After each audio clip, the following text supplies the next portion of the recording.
Hello guys, welcome on my YouTube channel. NHM ने vacancy जारी की हुई सीएचओ के, तो जो फॉर्म है वो फिल होना स्टार्ट हो गए हैं। जो स्टूडेंट फॉर्म फिल करना चाहते हैं फिल कर सकते हैं। जीएनएम कैंडिडेट अलाउड नहीं है।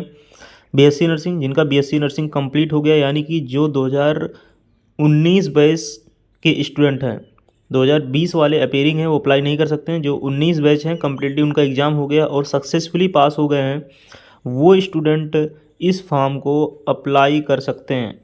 सीएचओ के फॉर्म को अप्लाई कर सकते हैं। 29/1/2024 से एप्लीकेशन फॉर्म होना प्रोसीड हो गया है। यहाँ पे आप देखेंगे जो है, यहाँ पे अपडेट उन्होंने कर दिया। क्या क्या अपडेट किया हुआ है उसको आइए हम देख लेते हैं।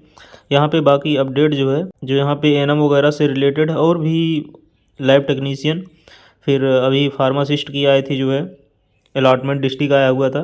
तो यहाँ पे आप देखेंगे user manual for CHO recruitment, Covid experience यहाँ पे मांग लिया है। जो कोविड का एक्सपीरियंस जिनके पास है, उनको अलग अलग तरह से छूट दी जाएगी। मान लीजिए अगर आपके पास 6 महीने का एक्सपीरियंस है, 5% छूट दी जाएगी आपको। जो है 5% जो है नंबर मिलेगा, 5%। तो अगर आपका 1 साल का एक्सपीरियंस है तो वहाँ 10% हो जाएगा। अगर 1 साल 6 महीने का है तो वहाँ पे आपको 15 जो है नंबर अतिरिक्त दिए जाएंगे। तो ये है कोविड एक्सपीरियंस का फ़ायदा है थोड़ा सा।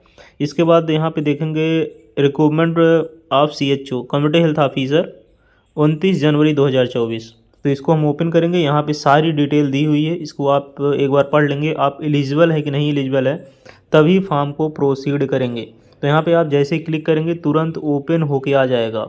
यहाँ पे इन्होंने प्रॉपर बता दिया सैलरी वैली कितनी रहेगी, और भी चीज़ें इन्होंने डिक्लेयर किया हुआ है। तो यहाँ पे देखेंगे national health mission government of Uttar Pradesh recruitment for CHO through the document verification Pvt. यहाँ पे मेरिट बेस हो रहा है, एंट्रेंस वगैरह मतलब एग्ज़ाम नहीं होगा। यहाँ पे मेरिट बेस पे ही होगा। 5582 जो है वैकेंसी निकली हुई, काफ़ी ज़्यादा वैकेंसी है, और अलग अलग जगह पे इनको अलॉट होगा जो भी सीएससी होते हैं।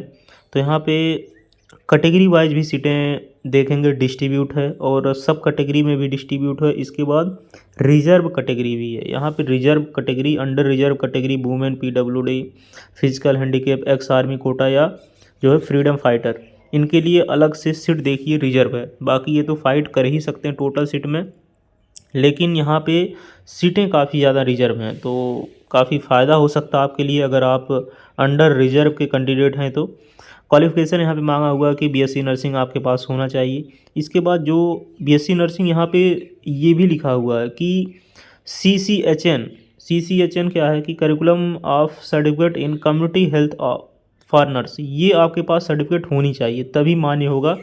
और ये सर्टिफिकेट भी हम आपको दिखा देते हैं। इसका हमारे पास पेज है, तो पेज आपके सामने डिस्प्ले कर देंगे। ऐसा आपके पास जो है ये आप फिल करके वहाँ पे भेजेंगे। तो पोस्ट बेसिक बीएससी नर्सिंग वाले स्टूडेंट अप्लाई कर सकते हैं। मतलब यहाँ पे जो है वो स्टूडेंट अप्लाई नहीं कर सकते हैं जो जीएनएम के कैंडिडेट हैं। जीएनएम के कैंडिडेट जो है सीएचओ के फॉर्म अप्लाई नहीं कर सकते हैं। यहाँ पे भी लिखा हुआ है कि state nursing council recognised institute university for academic year 2020 onwards shall be eligible to apply. तो ये कैंडिडेट अप्लाई कर सकते हैं।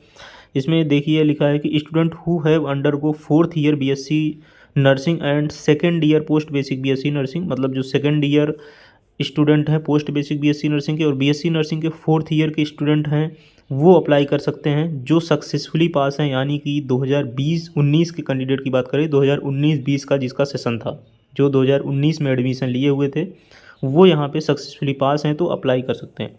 एज लिमिट है 21 साल, मिनिमम एज आपकी होनी चाहिए। इसके बाद रिजर्वेशन पॉलिसी जो अप्लाइड होगी, ये सिर्फ स्टेट के लिए, अलग अलग स्टेट में अलग अलग सीएचओ की वैकेंसी निकलती है। राजस्थान में जैसे निकलती है, यहाँ निकलती है एमपी में, तो अलग अलग स्टेट में अलग अलग वैकेंसीज निकलती हैं। तो इसलिए ये सिर्फ स्टेट के लिए है, ओनली फॉर यूपी कैंडिडेट।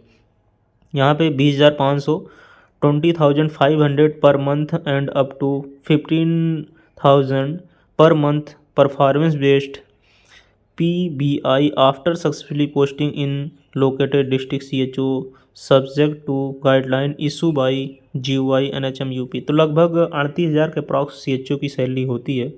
तो 38,000 जो है CHO की सैलरी होती है। तो आप जो है आराम से CHO ज्वाइन करके सामुदायिक स्वास्थ्य केंद्र पे जो है कुछ काम नहीं कर पाएंगे, तो वहाँ से आराम जो है आप तैयारी वैयारी कर सकते हैं।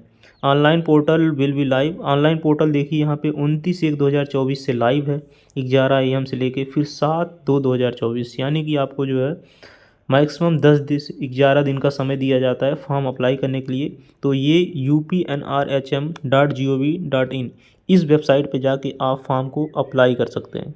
तो एप्लीकेशन फॉर्म चल रहा 5582, काफ़ी ज़्यादा वैकेंसी है। पिछली बार तो काफ़ी कम थी, इस बार काफ़ी ज़्यादा वैकेंसी आई हुई है। आराम से आप परसेंटेज वाइज अप्लाई करें, मेरिट बेस हो रहा है। तो अगर आपकी ठीक ठाक परसेंट है, लगभग 65% है, 60%, फिर भी हमारे हिसाब से हो जाना चाहिए, क्योंकि काफ़ी ज़्यादा वैकेंसी आती रहती है और लोग परमानेंट की तलाश में रहते हैं।